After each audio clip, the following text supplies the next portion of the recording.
Praise the Lord. Our today's word from the Bible is from Psalm chapter 23, verse 5, that says, You prepare a table before me in the presence of my enemies.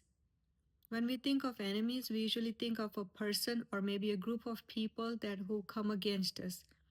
However, enemies can come in different forms and shape. They can come in a form of doubt or fear or worry, anxiety, insecurity.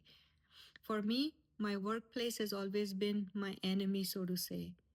But today, by God's grace, I'm celebrating 25 years in this place and a position where I thought I was never capable of. Being amongst places and people of high intelligence, I always feel insecure about myself.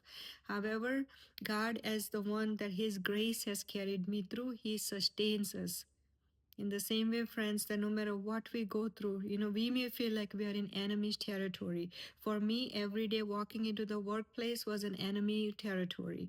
I felt like I was fighting a battle. But when we submit our battle into God's hand, it's like you have to go into the war room and then you have to make a war plan, a game plan, how we're going to tackle the enemy. So prayer and God's words, God's promises us what carries us and it sustains us.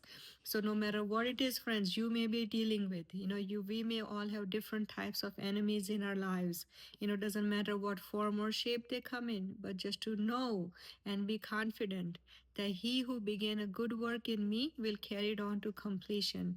And I can do all things through Christ who gives me strength, for His power is made perfect in my weakness. And just remember that God's grace is sufficient for us. No matter where we are, no matter whether we feel capable or not, it's not about that. It is God who does the work in us and through us. So trust God. And even though you feel like you're in an enemy territory, remember that God goes before us. And if He's with us, who can come against us? May the joy of the Lord be your strength.